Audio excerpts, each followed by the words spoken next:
본문 말씀으로 닫히는 문과 열리는 하늘, 닫히는 문과 열리는 하늘이라는 제목으로 말씀 나눌 때에 하나님께서 오늘도 은혜로 함께 하실 줄로 믿습니다.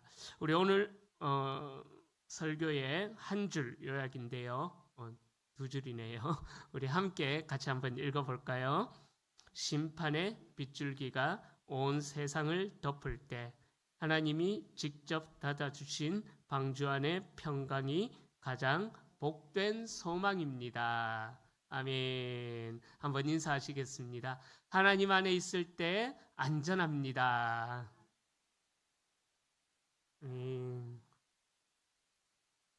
오늘 그 은혜를 누리는 복된 시간 될 수 있기를 소망합니다.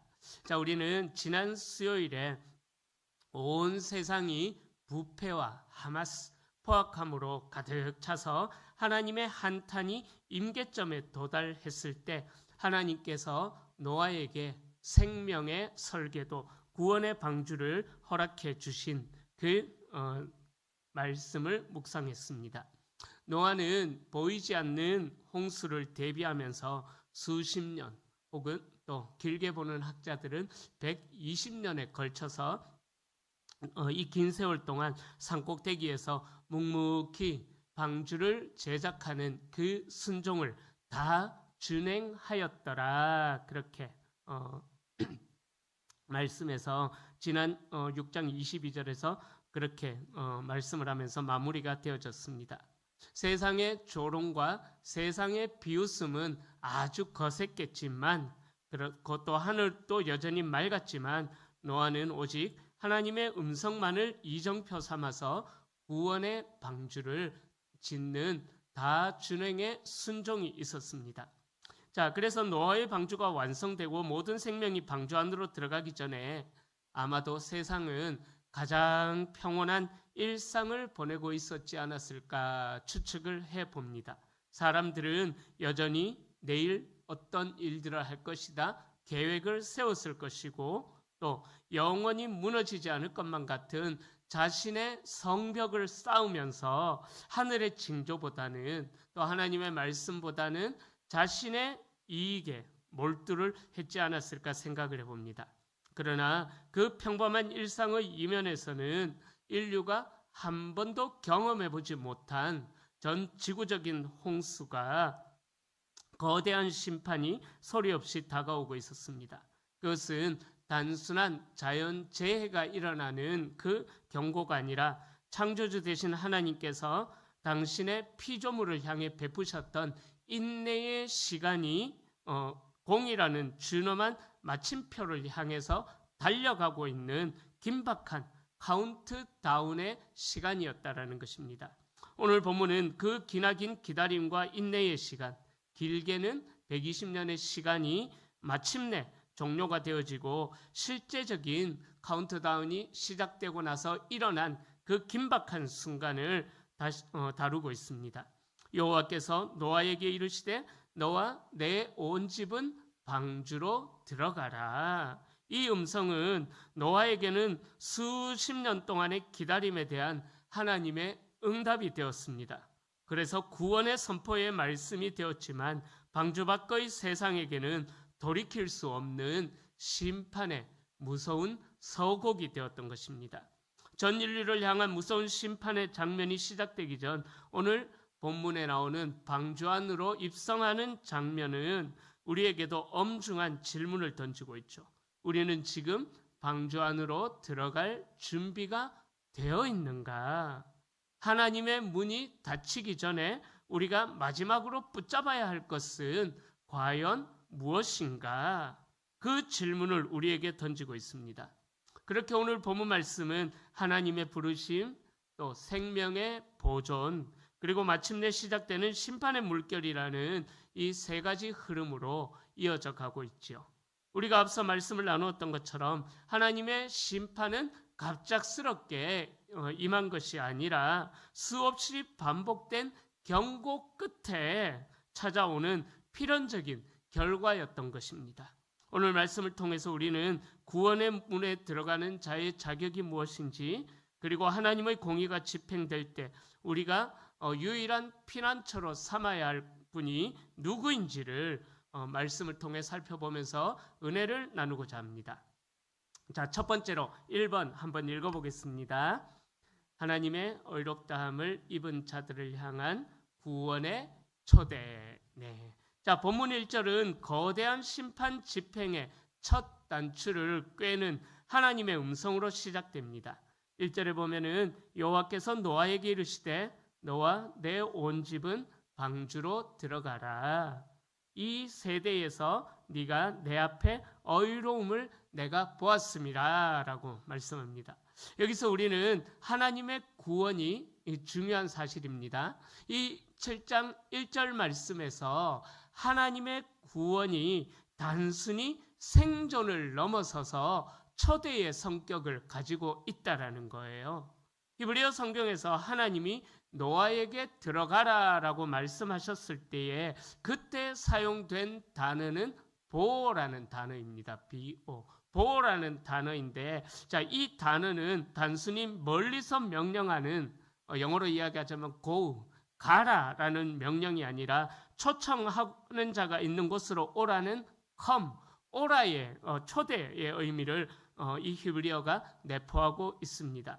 즉 방주는 하나님께서 노아를 밀어넣으시는 감옥과 같은 곳이 아니라 하나님이 그 방주 안에 먼저 들어가 계셨고, 그리고 그 다음에 노아를 초청하시는 come, 오라, 그 장면이 되는 것입니다. 즉 방주 안에 계신, 미리 들어와 계신 하나님과 그리고 노아를 부르신 그 하나님과 이제 방주 안에 초대되어 들어온 노아와의 만남이 있는 곳이 바로 방주 안에였던, 방주라는 장소였던 것입니다.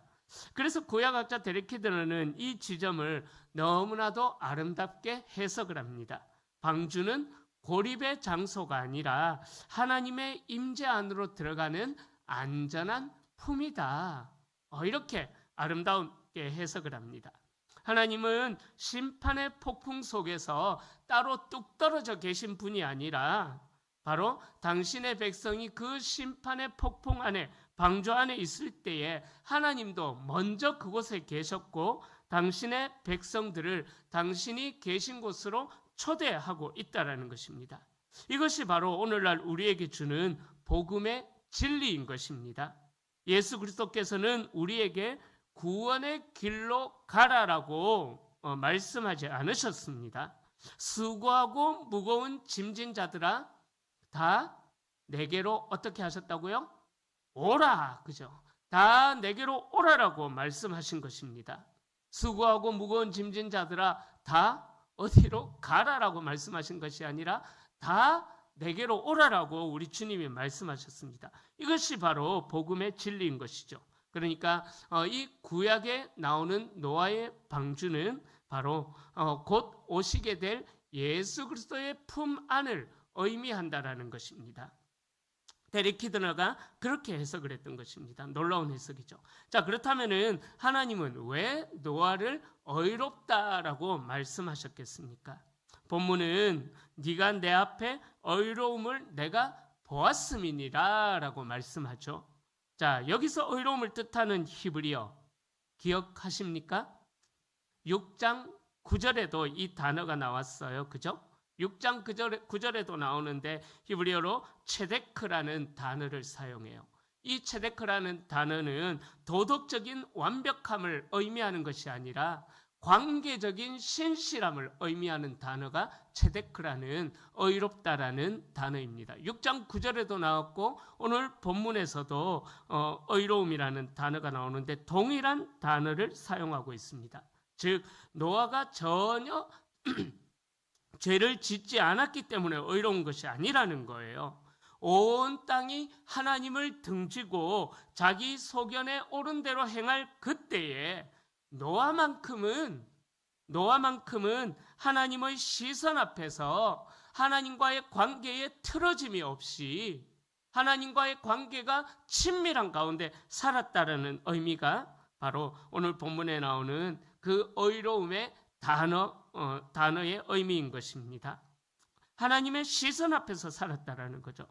독일의 신학자인 게르하르트 폰 라트는 노아의 의로움에 대하여서 이야기하기를 환경을 이긴 신앙이다라고 정의를 내립니다.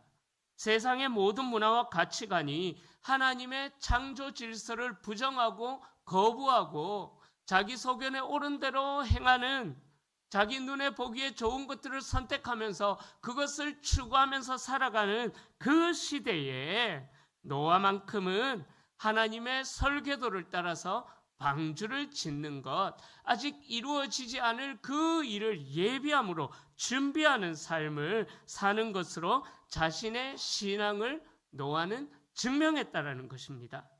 그것이 그의 의로움이 되었고 그 순종이 하나님으로부터 인정받는, 하나님께서 인정하시는 의로움이 되었다라는 거예요. 자, 이제 이 하나님의 초대는 노아 개인을 넘어서 그의 온 집으로 이제 확장이 되어집니다. 이것이 바로 언약의 놀라운 신비가 되는 것입니다. 한 사람의 믿음, 한 사람의 믿음이 어떤 역할을 하는가, 그것이 중요하다라는 거죠. 노아 한 사람의 신실한 믿음의 길이 그 가족과 그 공동체를, 가족 공동체를 하나님의 보호 아래로 이끄는 통로가 되었다라는 것입니다. 이 장면을 우리는 출애굽기에서 볼 수가 있습니다. 민수기에서도 볼 수가 있고요. 자, 이스라엘 백성들이 출애굽하고 나서 그 광야 생활 동안 하나님을 향한 원망과 불평을 계속해서 쏟아냅니다. 그러자 하나님께서 어떻게 하실까요? 가나안 땅을 정탐하고 돌아온 그 백성들이 하나님 앞에 차라리 우리를 그냥 노예 생활로 놔둘 것을 왜 이 광야로 불러내어 가지고 하나님을 섬기지도 않는 이방인들, 저 야만인들, 저들의 칼에 우리로 하여금 죽게 하느냐, 차라리 우리를 그냥 여기서 죽여라 죽여라 죽여라. 그 이스라엘 백성들이 그렇게 하나님을 향하여서 원망과 불평을 내놓을 때에 하나님이 어떤 반응을 보이셨습니까? 민수기 14장 28절에 보면은요, 너희 말이 내 귀에 들린 대로 시행하리니 라고 하면서 출애굽한 1세대들을, 그냥 1세대들을 광야에서 38년 동안 아무 일도 하지 않고 먹다 죽는 인생으로 시간이 끝나버리게 만들어 버렸다라는 것입니다. 그 전에 하나님께서 그 이스라엘 백성들, 원망과 불평을 일삼는 이스라엘 백성들을 다 한 방에 그냥 다 죽이기로 하셨을 그때에 어떤 일들이 일어났을까요? 모세 한 사람의 기도로 말미암아 하나님께서 그 진노를 거두셨던 역사가 출애굽기 민수기에서도 나타났던 것입니다. 오늘 본문이 바로 그런 것을 이야기하는 거죠. 노아 한 사람의 신실한 의로움이 바로 그 가족을, 그 가족 공동체를 하나님의 보호 아래로 이끌어주는 통로가 되었다라는 것입니다. 오늘 우리 각자가 삶의 현장에서 우리 역시 이해할 수 없는 상황에서 노아처럼 묵묵히 순종의 삶을 살아갈 때에, 하나님을 향한 우리의 믿음의 의로움을 지켜나갈 때에 하나님께서는 노아 시대 때와 또 출애굽 시대 때와 마찬가지로 우리를 통해서 우리의 가정과 우리의 공동체를 구원의 방주로 초대하신다라는 사실입니다. 우리 성도님들께서 직장 속에서 정직함을 지켜나가고 또 모든 삶의 상황 속에서 사랑을 실천하며 무너진 세상의 가치관 속에서도 하나님의 말씀을 붙드는 신실함이 있을 때에, 또 순종이 있을 때에 그 모습이 하나님께로부터 의롭다 인정을 받아서 우리를 통하여서 이 멸망이 가득한 이 땅에 우리가 구원의 방주의 역할을 해주는 통로가 된다라는 것을 오늘 본문이 우리에게 이야기하고 있습니다. 그러기에 하나님께서는 지금도 우리를 향하여서 우리가 의로움을 지켜나가고 있느냐, 의로움을 지켜나가고 있느냐, 그것을 보고 계시는 것입니다. 그리고 세상의 문이 닫히기 전에 우리를 향하여서, 또 이 세상을 향하여서 내 안으로 들어와라, 나의 품으로 들어와라 라고 말씀하고 계십니다. 그 초대에 응답하여서 세상의 거센 물결로부터 구별된 삶을 선택하여서 하나님의 거룩한 품 안에 거하시는 저와 우리 모든 성도님들이 될 수 있기를 축복합니다. 자, 2번 또 한번 읽어봅니다. 생명의 보존을 위한 세밀한 배려와 언약적 구별. 네. 하나님은 노아에게 방주로 들어가라고 명령하시면서 동시에 보존해야 할 생물들의 목록을 구체적으로 지시하십니다. 2절과 3절에 나오죠. 너는 모든 정결한 짐승은 암수 7씩, 부정한 것은 암수 2씩을 내게로 데려오며 공중의 새도 암수 7씩을 데려와 그 씨를 온 지면에 유전하게 하라. 2절과 3절에 그렇게 말씀하십니다. 여기서 우리는 하나님의 구원 계획이 얼마나 치밀한지를 또 미래지향적인지를 발견하게 됩니다. 자, 여기서 처음으로 이제 이 단어가 등장하는데요. 정결한 짐승과 부정한 짐승의 구별이 처음으로 등장합니다. 사실 이 정결하다, 부정하다라는 단어가 가장 많이 나오는 것이 바로 레위기라는 그 성경에 많이 나오잖아요. 그런데 하나님께서 이 창세기에서 노아 홍수가 벌어지는 이 시대 때에 정결함을 언급하신 이유가 있습니다. 그것은 첫 번째로 홍수 이후에 노아가 하나님께 드릴 첫 예배를 준비해 주셨다라는 것입니다. 한번 상상해 보십시오.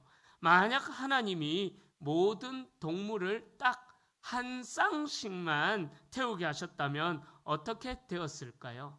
어떻게 되었을까요? 어떤 목사님이 이 부분에 대해서 이렇게 재밌게 이야기를 하시더라고요. 홍수가 끝나고 이제 방주에서 나왔을 때에 노아가 이렇게 이야기해요.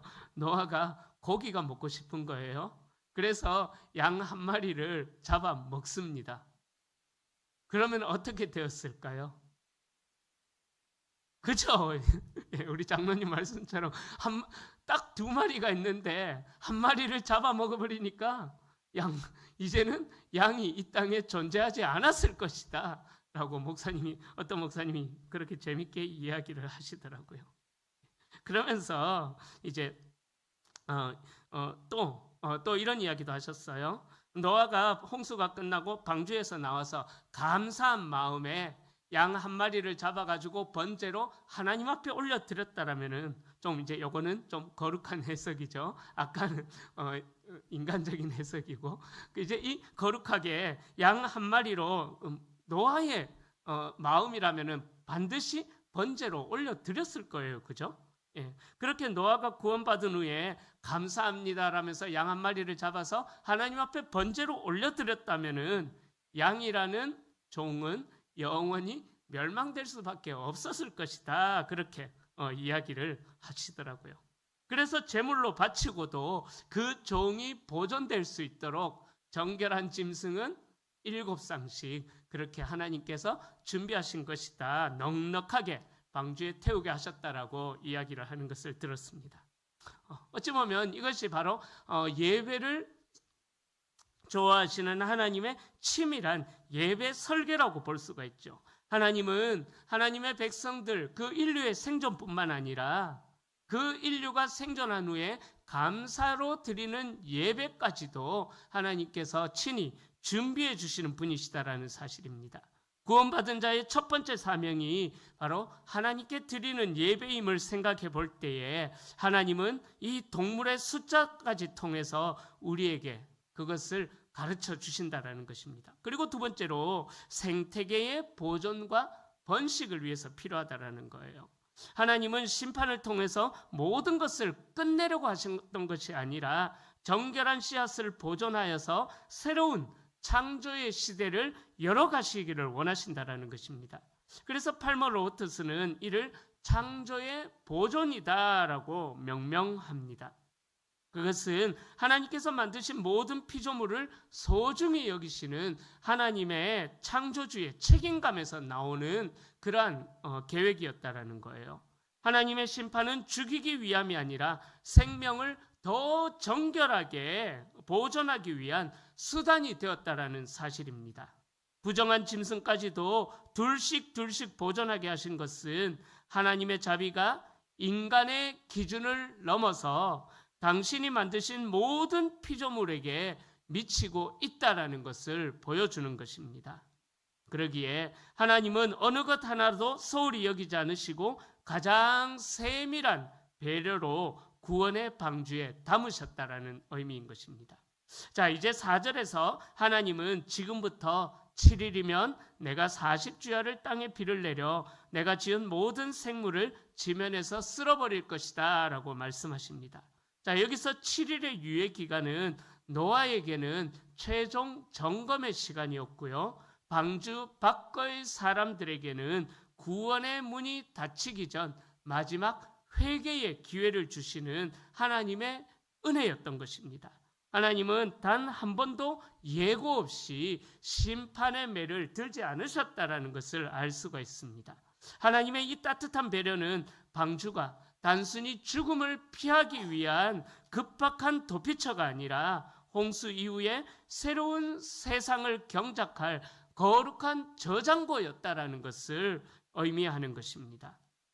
하나님께서 장차 드릴 예배를 위해서 정결한 짐승들을 친히 넉넉하게 챙겨주셨다면 이제 그 문 안으로 발을 딛게 되는 우리에게도 걸맞은 영적인 준비가 필요하다라는 것입니다. 이 7일이라는 단어를 볼 때, 그죠?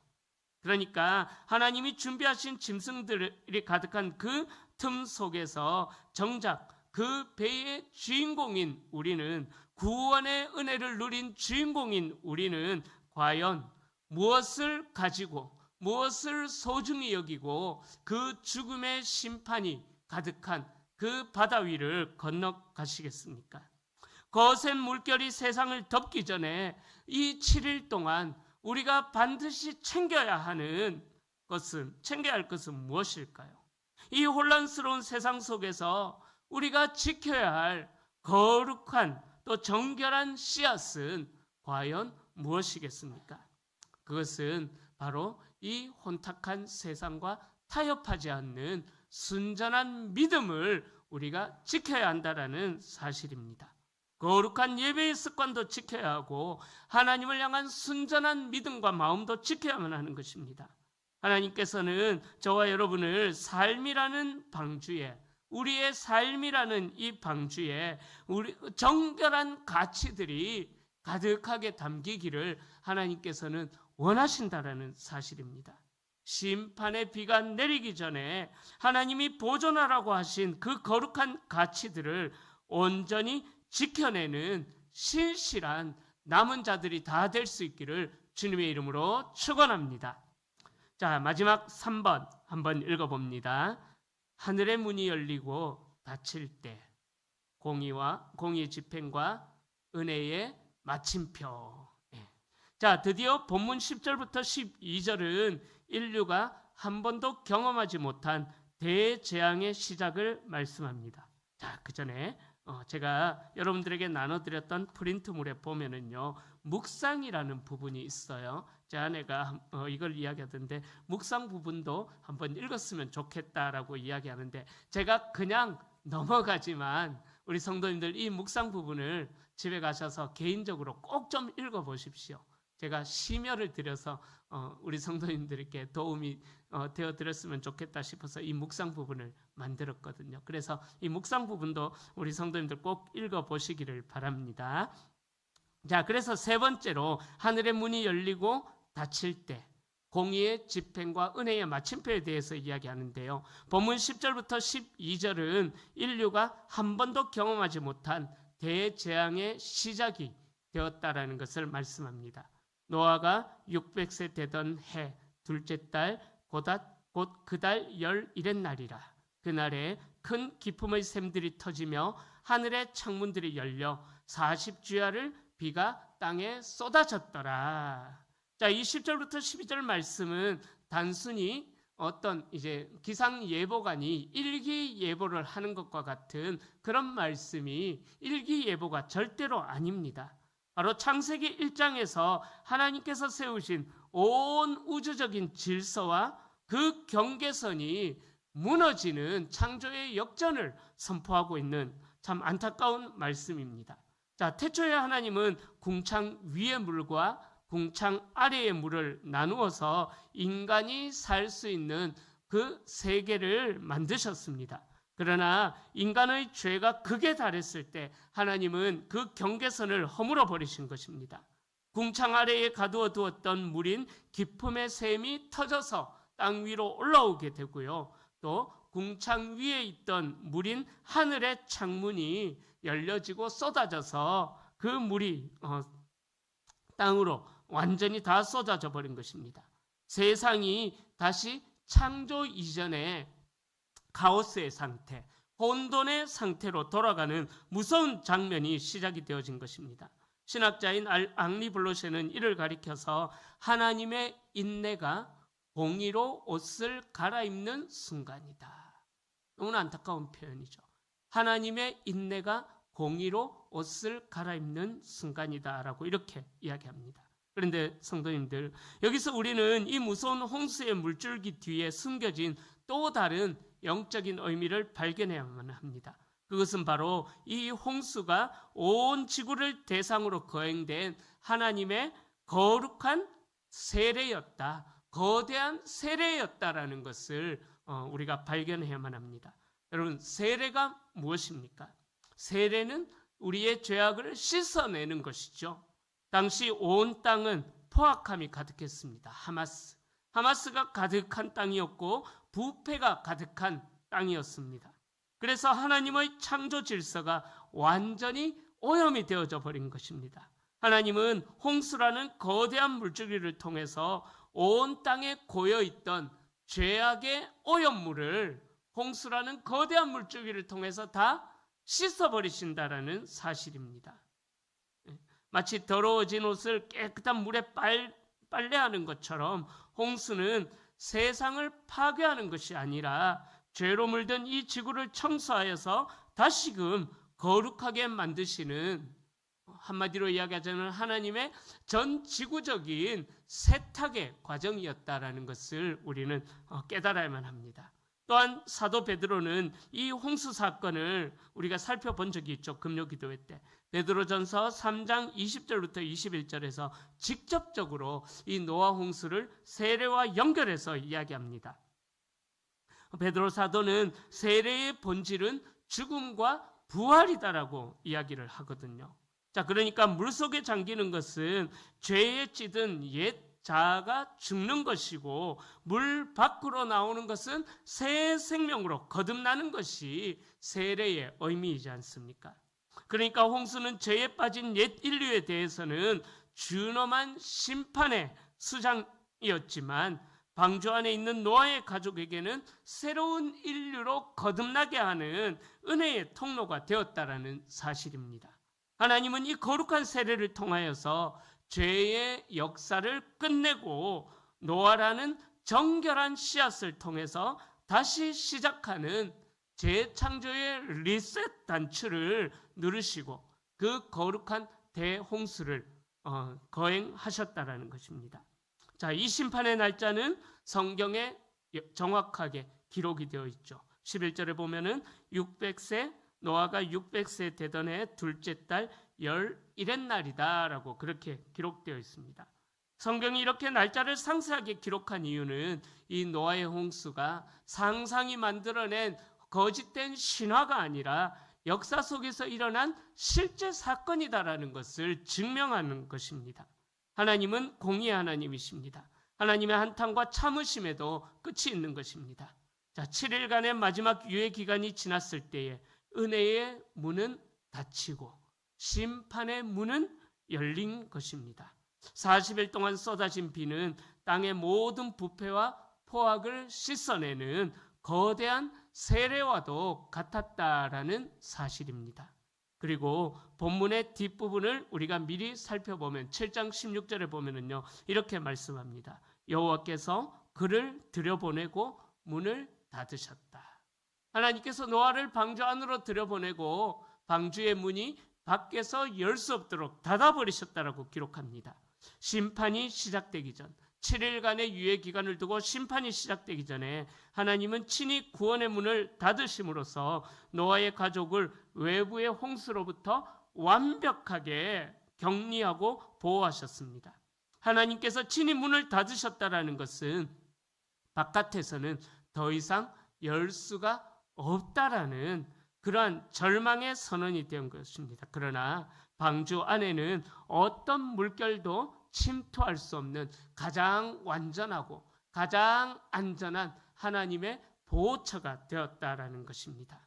이것은 요한계시록에서도 말씀하시는 종말의 모습과 동일합니다. 요한계시록 3장 8절에 보면은 이렇게 말씀하죠. 볼지어다 내가 네 앞에 열린 문을 두었으되 능히 닫을 사람이 없으리라. 그렇게 말씀합니다. 은혜의 시대에는 문이 열려 있지만 마지막 심판의 날에는 주인이 일어나서 그 문을 굳게 닫을 날이 오게 된다는 것입니다. 노아 시대의 사람들은 홍수가 나기 직전까지 먹고 마시고 장가들고 시집가면서 일상의 쾌락에 젖어들어서 살았습니다. 그들은 산 위에서 방주를 짓는 노아를 보면서 조롱했을 것입니다. 그러나 하늘의 창문이 열리는 순간 그 조롱은 죽음의 비명으로, 살려달라는 그 비명으로 바뀌게 되었던 것입니다. 사랑하는 성도님들, 우리는 지금 열린 문과 닫힌 문 사이 그 긴박한 유예의 시간을 살아가고 있습니다. 하나님의 구원은 이미 우리에게서 시작이 되어졌지만 아직 완전하게 이루어진 것은 아닙니다. 그 긴박한 유예의 기간을 우리는 지금 살아가고 있는 것입니다. 오늘날의 세상은 여전히 노아 시대처럼 부패와 포악이 가득하고 사람들은 우리가 전하는 그 심판의 복음을 농담처럼 여깁니다. 그러나 오늘 말씀은 우리와 이 시대에 분명하게 경고하고 있습니다.